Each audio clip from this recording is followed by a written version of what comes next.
Hi guys, good morning. Ito, first day of work after 3 weeks lockdown sa work namin sa AutoZ. Hi nga pala dun sa mga taga Qatar. Kamusta tayo dyan guys? Kamusta mga buhay-buhay? Kamusta mga relief goods? Yun. Mahirap din pag nala-lockdown kahit OFW, no? Kasi hindi nila alam ng mga taga Pilipinas, mas matindi ang ano rito. Buti na lang may bayanihan nangyayari sa ating mga kababayan, yung mga nakakaluwag. So ito, first day of work.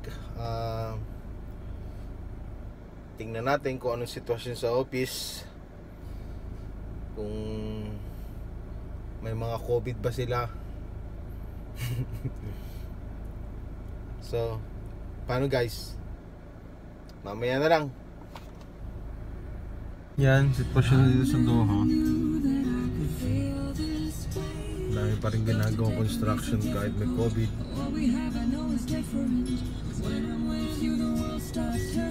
Pero dapat ready dahil may COVID pa rin.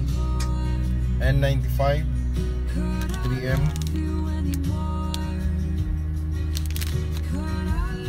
protection mo at protection nila syempre.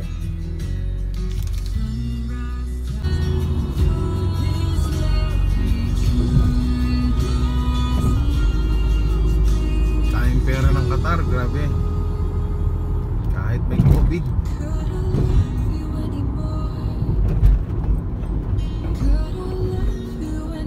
Lintik ang construction nila.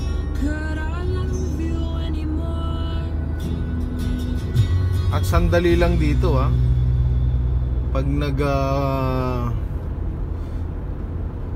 may project sila ay hindi inaabot ng ano. Ito wala pa atang ano to. Gusto ko lang naman mausap kayo. Wala pa atang isang taon to pero almost tapos na siya, natadaanan na.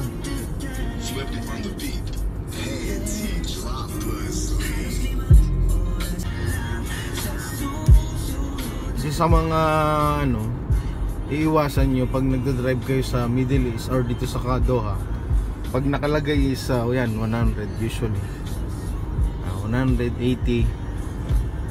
Pag main road ganito mga 3 to 4 or 5 lanes, usually 100 ang takbo dyan. Pero huwag ka mag-i-exceed, usually may nakatago rin mga camera sa mga ilalim ng bridge. So ang ginagawa ko, routine na din para hindi yun gagawin ko, cruise control lang. Tapos sakto ko siya ng sakto ko siya ng 80. Yan, nakalak na yan, 80 lang yan. Kahit wala yung pa ako dyan, ay steady lang yan. Walang problema, wala kang kaba-kaba na magkaka-violation ka. Medyo mahal po pag mahal ang bayad. At yun, may discount naman pag nabayaran mo within a month. Pero ang dun, mahal pa rin. Kaya yung mga nasa Pilipinas, pag may violation kayo dyan sa Pilipinas, bayaran nyo na agad. Napakamura nyan. Kasalanan nyo naman Kasalanan nyo naman. Huwag kayong mag-aanong bayaran kasi hindi naman napupunta doon sa pangungulekta ng sa pondo ng gobyerno yung napupunta. Kaya yan, dito halos ganun din. Hindi mo rito masusuhulan. Bawal dito yung under the table. Pwede mong pakiusapan pero direkta pa rin sa government ng Qatar mapupunta. Hindi do sa taong nangungulekta or sa hepe or sa mga pulis dito. Hindi ganun dito. Kaya medyo okay ang rito. On the way sa work, medyo maluwag ang kalsada. Siguro mga 10 minutes, 9 minutes or less. And sa work na ako. Nung nag-a-apply ako dito sa AutoZ, wala pa po ito. Yan yung ano, kahabaan na mall na yan. Mula dun sa may Misamir hanggang dito. Yung kahabaan na yan. Ito, single lane pa lang po ito dati. So parang 3 years, magpo 4 years siguro. Tapos na po agad, oh. Tingnan nyo po. Mahaba po yan, hindi lang siguro mga 2 EDSA yan. Pati service road, lahat, oh. Kabila, natapos po yan. Mga ganun 3 to 4 years siguro. Kasi nag-a-apply pa lang ako sa AutoZ, ganun na eh. Ganun na yung usually nangyari. Nagta-taxi ako, mahal po dito ng taxi dati, 40 real. So ganun kahaba. One way lang yun, 40 real. So paano, mamaya ulit. Ayan guys, good morning ulit. Turn right. Punta tayo sa kliyente. Pati tayo ng sasakyan. In 600 meters, turn left. Ang dami mga construction na ano rito. Ang nagawa. Grabe. Hindi ko alam kung saan ang daan.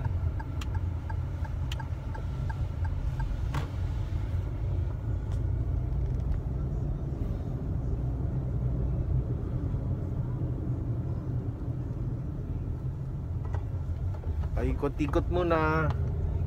Hindi ko alam kung saan ang daan. Oops, sarado na naman. Close.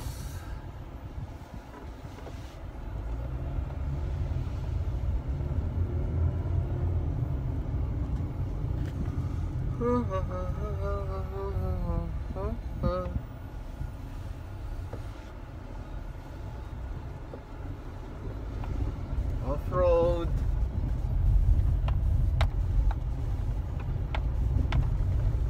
In 500 meters, turn left.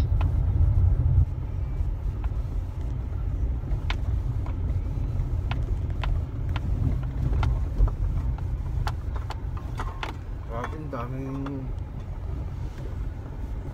Saan ang daan ito, ha? Guys,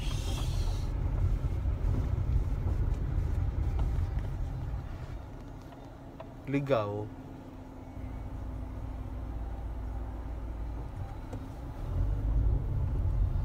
Doon.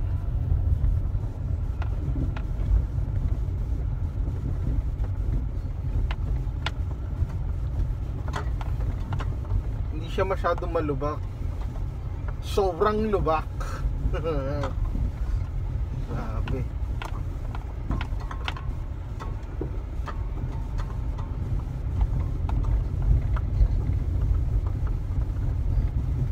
Hindi 4x4 ang sasakyan natin.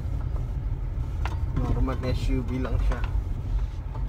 Kaya In 50 meters, at the roundabout, take the second exit. dahan-dahan.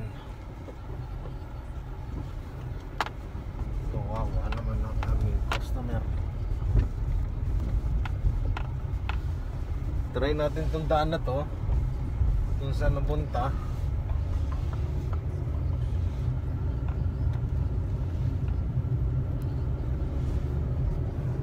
Doon tayo pupunta sa Muayder.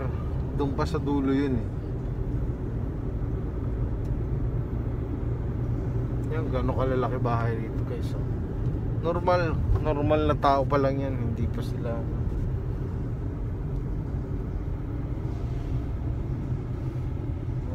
oops, sino kaya?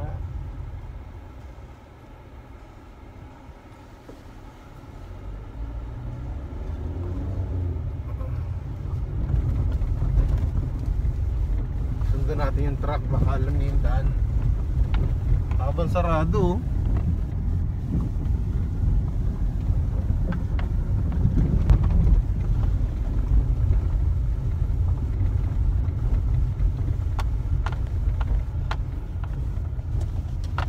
Mamaya na guys sobrang lubak eh.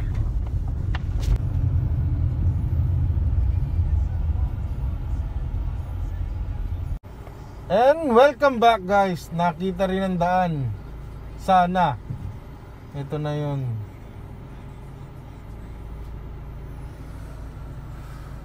Oh sure, may saan ka pupunta? Yan. Sana tama na yung tinatahak natin daan. Itong mahirap pag site yung pinuntahan mo, talagang totally lahat bagong daan. Wala ka talagang wala kang ibang gawin kasi minsan nasa map pa rin siya, ay nasa map, sorry, nasa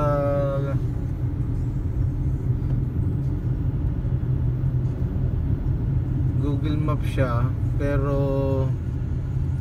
guys, hindi yung tamang daan, hindi naman sinasabi ng Google Maps or ng Waze yung kung sarado yung o may ginagawa ba o wala. Ayun, may nakikita akong daan guys, so ayun tingnan nyo guys, lalaki ng bahay dito.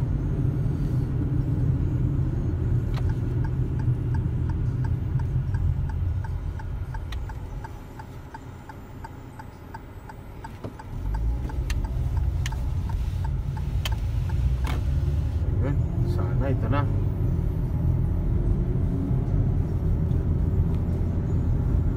Pag ito na yung malapit na tayo sa ating customer. Ang ginawa sa sasakyan niya, in 200 meters, your destination will be on the left. Sakto.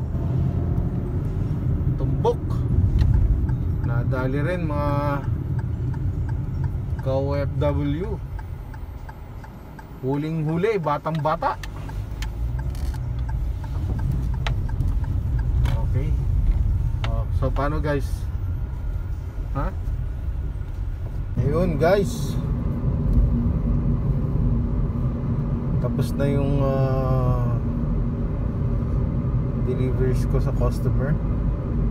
Nakuha na natin ng sasakyan ng Autosin na pinahiram. Pabalik na tayo sa office. Marami talagang ginagawa. Nandito sa daan na bagong dinaanan ko puno pa rin ng mga construction. Daan, bahay. Grabe. In 500 meters at the roundabout, take the first exit. Hyundai Creta. Kuha na natin yung replacement niya na kicks. Balik na tayo sa office. May sisingit pa yun Lexus roundabout.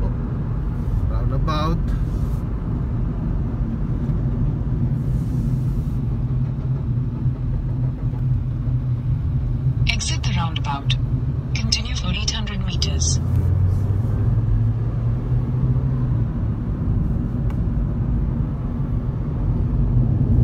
Sige guys, mamaya ulit. Nakita ko lang sa inyo kung gaano ka yung mga daan dito sa Doha. Maraming ginagawa.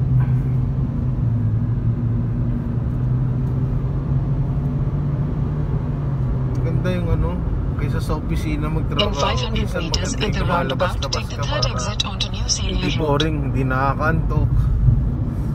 Diba? Tapos ma-experience mo pa yung mga gandang sasakyan. Tapos ihataw mo, isagad mo.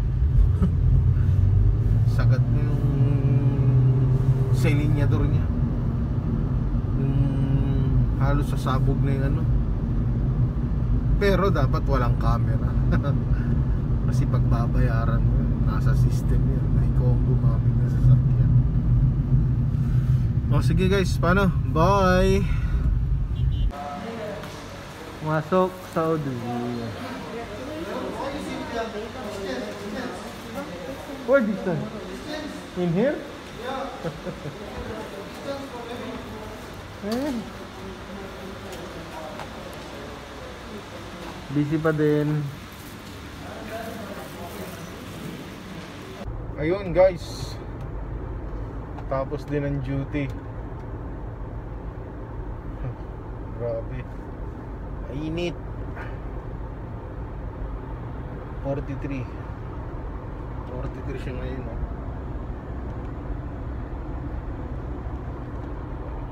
Tapos na yung duty. Sundo na si Mrs. para isang biyahe lang. Tipid sa gas, tipid sa Uber si Mrs. Di ba? Dapat ganun. Quality time na rin, siyempre.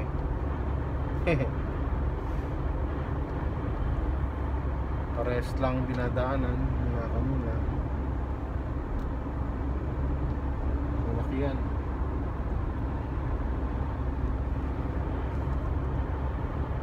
Medyo mabilis lang ang biyahe. Mga 3:20, 3:25 nandun na ako. So paano? See you. Bye muna sa ngayon.